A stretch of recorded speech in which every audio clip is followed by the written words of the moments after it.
একটু আরে দাদা সামনে দিকে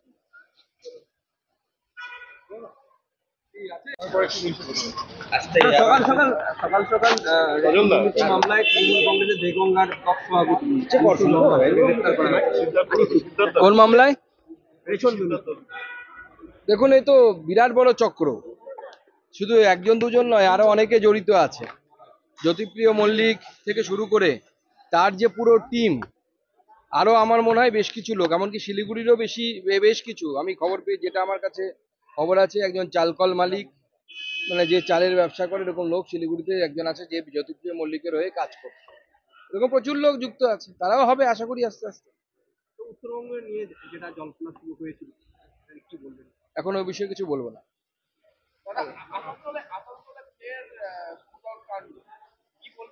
দেখুন, এখন গোটা রাজ্যে ব্যবসা বাণিজ্য তো কিছু নেই, চাকরি বাকরিও নেই, শিল্পও নেই। এটাই এখন শিল্প হচ্ছে। একসময় আমরা অপহরণ সিনেমা দেখেছিলাম, বিহার নিয়ে তৈরি হয়েছিল। এবার এখানে বাংলায় হয়তো অপহরণ সিনেমা তৈরি হবে। বাংলার যা পরিস্থিতি, কলকাতাতে শুট আউট চলছে, টাকা কেন দিচ্ছে না? রেস্তোরাঁ মালিক টাকা দেয়নি, তাই তার কানের পাশ দিয়ে গুলি চলে গেল। আসানসোলে হচ্ছে, দুদিন পর পশ্চিমবঙ্গের সব জায়গাতে হবে। আপনি টাকা দিন, টাকা দিলে পরে আপনি বাঁচবেন, না হলে আপনার কানের পাশ দিয়ে গুলি যাবে। Some BJP leaders are saying that Adit Chaudhary is welcome to BJP.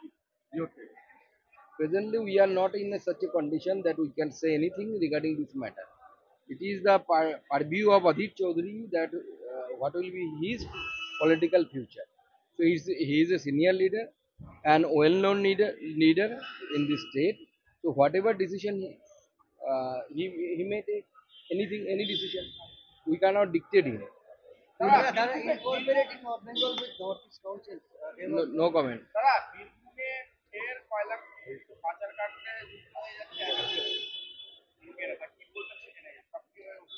দেখুন, তৃণমূল পয়সা কয়েন ছাড়া থাকতে পারবে না। মাছ যেমন জল ছাড়া বাঁচে না, তৃণমূল কালো পয়সা ছাড়া বাঁচে না। সেই পয়সার জন্য তো কয়লা লাগবে, আপনার গরু লাগবে, গরু পাচার, কয়লা পাচার। আমাদের আজকে এখানে কর্পোরেশনের ডেপুটেশন আছে, ঘেরাও আছে, আমাদের জেলা সভাপতির নেতৃত্বে করবে। আমি তো শুনে অবাক হয়ে যাচ্ছি যে ডেপুটি মেয়রের নাকি 1,500 কোটি টাকার সম্পত্তি, যেখানে টাকার অভাবে শিলিগুড়ি কর্পোরেশন কাজ করতে পারছে না নাকি, টাকা নেই নাকি? ডেপুটি মেয়রের 1,500 কোটি টাকার সম্পত্তি হয় কি করে? মানে শিলিগুড়িতে কি এরকম কোনো শিল্প আছে যে শিল্পের মালিকের 1,500 কোটি টাকা থাকতে পারে?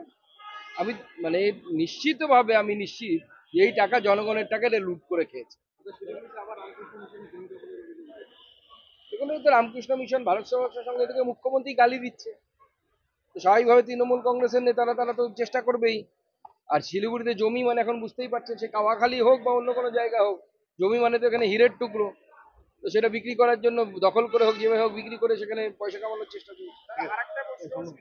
লাস্ট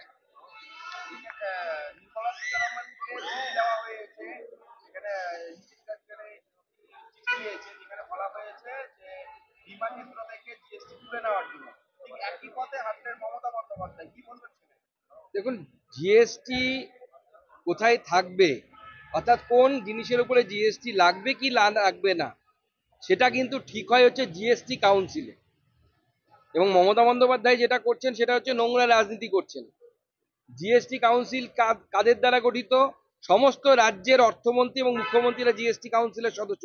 শুধু তাই নয়, ভারতবর্ষে যখন প্রথম জিএসটি কাউন্সিল তৈরি হয়েছিল, তার মাথায় ছিলেন মমতা বন্দ্যোপাধ্যায়ের ডান হাত তথা পশ্চিমবঙ্গের তৎকালীন অর্থমন্ত্রী, আমি নামটা ভুলে যাচ্ছি ওনার এখন, তিনি ছিলেন হচ্ছে অসীমবাবু, আরে নামটা ভুলে যাই হোক, তিনি ছিলেন হচ্ছে অমিত মিত্র। অমিত মিত্র ছিলেন হচ্ছে জিএসটি কাউন্সিলের চেয়ারম্যান। তখন সেই জিএসটি কাউন্সিল অমিত মিত্রের নেতৃত্বে ঠিক করেছিল কার উপরে জিএসটি লাগবে। এখনো তাই, এখনো জিএসটি কাউন্সিল মিটিং এ বসে, সেখানে রাজ্যের প্রতিনিধি থাকে, পশ্চিমবঙ্গেরও প্রতিনিধি থাকে, তারা ঠিক করে যে কোন জিনিসের উপর জিএসটি লাগবে, কত % জিএসটি লাগবে। কেন্দ্র সরকার ঠিক করে না, সবাই মিলে সেখানে ঠিক হয় সমস্ত। কারণ জিএসটির ভাগ দায় কেন্দ্রের ঘাড়ে পড়ে, ভাগ রাজ্য নেয়। এবং জিএসটি বাড়ার ফলে বা জিএসটিতে রাজ্যের রোজগার বাড়ার ফলে রাজ্য সরকারটা কোনো রকমের টেনে টুনে চলছে।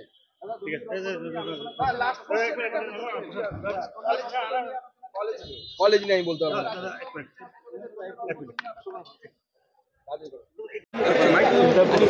কোন মামলায়?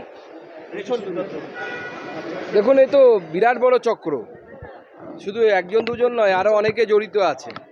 জ্যোতিপ্রিয় মল্লিক থেকে শুরু করে তার যে পুরো টিম, আরও আমার মনে হয় বেশ কিছু লোক, এমনকি শিলিগুড়িরও বেশ কিছু, আমি খবর পেয়ে, যেটা আমার কাছে খবর আছে, একজন চালকল মালিক, মানে যে চালের ব্যবসা করে, এরকম লোক শিলিগুড়িতে একজন আছে যে জ্যোতিপ্রিয় মল্লিকের হয়ে কাজ করত।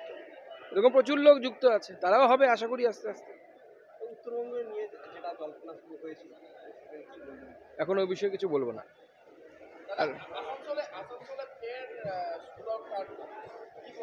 দেখুন, এখন গোটা রাজ্যে ব্যবসা বাণিজ্য তো কিছু নেই, চাকরি বাকরিও নেই, শিল্পও নেই। এটাই এখন শিল্প হচ্ছে। একসময় আমরা অপহরণ সিনেমা দেখেছিলাম, বিহার নিয়ে তৈরি হয়েছিল। এবার এখানে বাংলায় হয়তো অপহরণ সিনেমা তৈরি হবে। বাংলার যা পরিস্থিতি, কলকাতাতে শ্যুট আউট চলছে, টাকা কেন দিচ্ছে না? রেস্তোরাঁ মালিক টাকা দেয়নি, তাই তার কানের পাশ দিয়ে গুলি চলে গেল। আসানসোলে হচ্ছে, দুদিন পর পশ্চিমবঙ্গের সব জায়গাতে হবে। আপনি টাকা দিন, টাকা দিলে পরে আপনি বাঁচবেন, না হলে আপনার কানের পাশ দিয়ে গুলি যাবে। Some BJP leaders are saying that Adhir Chaudhary is welcome to BJP.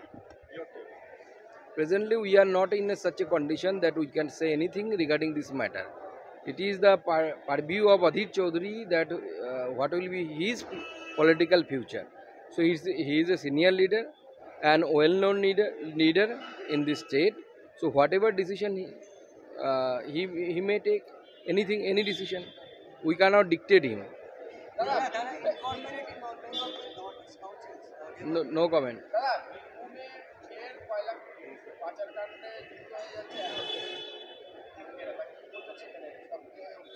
দেখুন, তৃণমূল পয়সা কয়েল ছাড়া থাকতে পারবে না। মাছ যেমন জল ছাড়া বাঁচে না, তৃণমূল কালো পয়সা ছাড়া বাঁচে না। তো সেই পয়সার জন্য তো কয়লা লাগবে, আপনার গরু লাগবে, গরু পাচার, কয়লা পাচার। আমাদের আজকে এখানে কর্পোরেশনের ডেপুটেশন আছে, ঘেরাও আছে, আমাদের জেলা সভাপতির নেতৃত্বে করবে। আমি তো শুনে অবাক হয়ে যাচ্ছি যে ডেপুটি মেয়রের নাকি 1,500 কোটি টাকার সম্পত্তি, যেখানে টাকার অভাবে শিলিগুড়ি কর্পোরেশন কাজ করতে পারছে না নাকি, টাকা নেই নাকি? ডেপুটি মেয়রের 1,500 কোটি টাকার সম্পত্তি হয় কি করে? মানে শিলিগুড়িতে কি এরকম কোনো শিল্প আছে যে শিল্পের মালিকের 1,500 কোটি টাকা থাকতে পারে?